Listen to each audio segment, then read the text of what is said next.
अब ये concept clear करते हैं कि रजगुण ब्रह्मा है, सतगुण विष्णु, तमगुण शिव जी। देखिएगा ये मार्कंडे पुराण, ये मार्कंडे पुराण, ये गीता प्रेस गोरखपुर से प्रकाशित है, सचित्र मोटा टाइप। ये गीता प्रेस गोरखपुर से प्रकाशित है और इसके 123 पृष्ठ पर हम आपको दिखाते हैं। मार्कंडे ऋषि बता रहे हैं, मार्कंडे ऋषि, यहां से मार्कंडे ऋषि का ये वचन चल रहा है और यहां आ जाते हैं हम 123 पृष्ठ पे।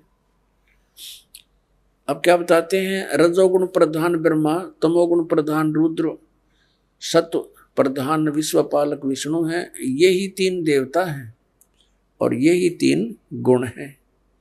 स्पष्ट हो गया? रजगुण ब्रह्मा, सतगुण विष्णु, तमगुण शिव जी, यही तीनों देवता हैं और यही तीन गुण, तीनों देवता कहो या तीन गुण कहो, एक बात है। और कति कंसेप्ट क्लियर करते हैं। देवी भागवत के अंदर संस्कृत भी साथ है। अब हम संस्कृत भी पढ़ लेंगे, कोई बड़ी बात नहीं है। अथ श्रीमद देवी भागवत सभाष्टिकम समात्यम, खेमरा श्री कृष्ण दास प्रकाशन, मुंबई से ये छप। इसके तीसरे स्कंद के 11वें पृष्ठ पे ये तीसरा स्कंद है। अथ श्री मद देवी भागवते भाषा टीका युक्ते तृतीय स्कंद प्रारंभते। ये तीसरा स्कंद प्रारंभ होता है संस्कृत सहित और टीका सहित है। इसका ये प्रश्न नंबर 11 है और ये देखिएगा इसका अध्याय नंबर 5 है, ये अध्याय 5 और इसके 8वां श्लोक पढ़ेंगे 5वें अध्याय का, तीसरे स्कंद का। ये 7वां या समाप्त होता है, 8वां या प्रारंभ होता है। हे माता, भगवान शंकर अपनी माता दुर्गा से कह रहे हैं, यदि हमारे ऊपर आप सदा आप दया युक्त हो तो हमको तमोगुण में किस प्रकार प्रदान किया है? ब्रह्मा रजोगुण और हरि सतगुण युक्त किए हैं। क्यों किए हैं? अब हम संस्कृत भी पढ़ेंगे, देखिएगा।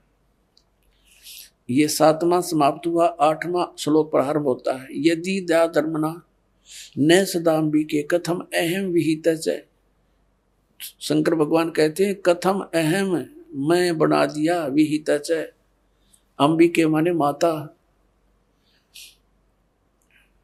तमोगुण है, मैं तमोगुण क्यों बना दिया? कमल जय, कमल से उत्पन्न होने वाले ब्रह्मा को रजोगुण संभव है, रजोगुण क्यों उत्पन्न कर दिया? और सुहित है क्यों सतोगुण हरि, और सतोगुण विष्णु जी को सतोगुण क्यों बना दिया? इति सिद्धम रजगुण ब्रह्मा, सतगुण विष्णु, तमगुण शिव जी। अब आइएगा श्रीमद् भगवद गीता अध्याय नंबर 15 के श्लोक नंबर है। अब एक तो हमने पढ़ लिया, समझ भी लिया, ऊपर को जड़ वाला, ऊर्ध्व मूलम अधः शाखम, ऊर्ध्व मूलम अधः शाखम। ये पहली कक्षा कैसा कैदा हो जाएगा आपके लिए, कुछ दिनों में देख लेना। ऊर्ध्व माने ऊपर ने, मूल है जड़ है, समझो। ऊपर को मूल वाला, नीचे को शाखा वाला। ये संसार रूपी पीपल का एक अविनाशी वृक्ष कहा गया है। छंदासी यस्य प्रणानी, जिसके ये विभाग हैं, पत्ते आदि सब विभाग हैं। तम वेद, ये तम वेद, ये माने जो, तम माने उस अज्ञान अंधकार में छुपे हुए को जानता है वेदविद, वो तत्वदर्शी संत है। इन्होंने तड़ंगा अड़ा रखा है, आदि पुरुष परमेश्वर मूल वाले, ये तो यहाँ तक ठीक लिख दिया। ब्रह्मा रूप मुख्य शाखा वाले, इनकी बुद्धि उड़े घसड़े थी, उल्टी सुल्टी। और फिर कहे संसार रूपी पीपल के वृक्ष को अविनाशी कहते हैं, वेद जिसके पत्ते कहे। और उस संसार रूपी वृक्ष को जो पुरुष मूल सहित यानी जड़ सहित जानता है, जड़ से लेकर पत्तों तक जानता है, तत्व से जानता है, स वेदविद, वह वेद के तात्पर्य को जानने वाला है। अब देखना, अब इस संसार रूपी वृक्ष के क्या बताया है कि उस संसार रूपी वृक्ष की तीनों गुण रूपी ये अनुवाद गलत कर रहे हैं। विषय पर वाला शाखा, विषय विकारों वाली ये शाखा रजगुण ब्रह्मा, सतगुण विष्णु, तमगुण शिव जी, तीनों गुण रजगुण ब्रह्मा, सतगुण विष्णु, तमगुण शिव जी रूपी शाखाएं नीचे और ऊपर फैली हुई है। और मनुष्य लोक में कर्मानुसार यही हमें यहाँ पर फंसा कर रखते हैं, बांध कर रखते हैं, ये ऊपर नीचे व्याप्त है। और फिर बताया है तीसरे में, इस संसार रूपी वृक्ष का स्वरूप जैसा कहा है वैसा यहाँ विचार काल में यानी तेरे और मेरे गीता जी के डिस्कशन में नहीं पाया जाता।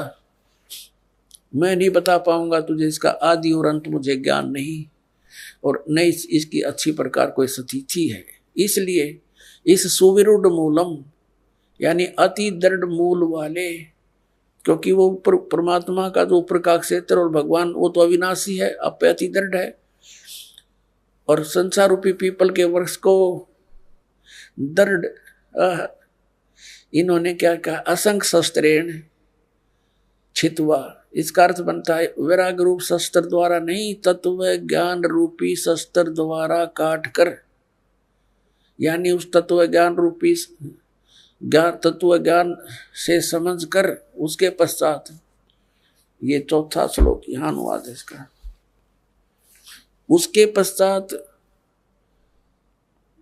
परम पद रूप परमेश्वर को भली भांति खोजना चाहिए, जिसमें गए हुए पुरुष फिर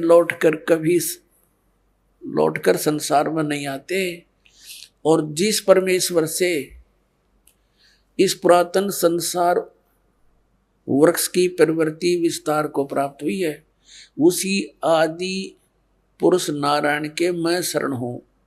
इस प्रकार दृढ़ निश्चय करके उस परमेश्वर का मनन और निधि ध्यान करना चाहिए। परपदे माने उसकी पूजा करनी चाहिए, निधि ध्यान नहीं, परपदे माने पूजा।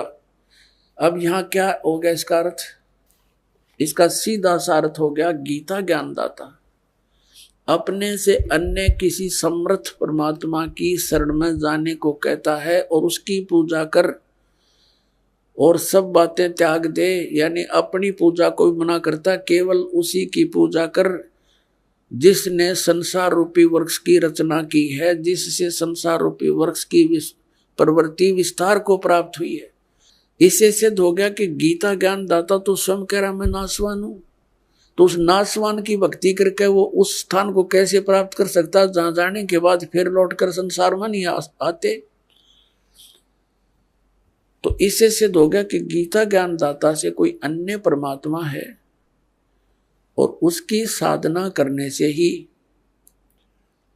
ये जन्म और मृत्यु का दीर्घ रोग कटेगा, और जब तक जन्म और मृत्यु का रोग नहीं कटेगा तो हम सुखी नहीं हो सकते। मोक्ष, हमारा मोक्ष नहीं हो सकता, हम यहाँ बंधन में बंधे हुए कर्मों के बंधन से, और सतलोक में जाने के बाद हमारे ऊपर किसी प्रकार का कोई दबाव नहीं।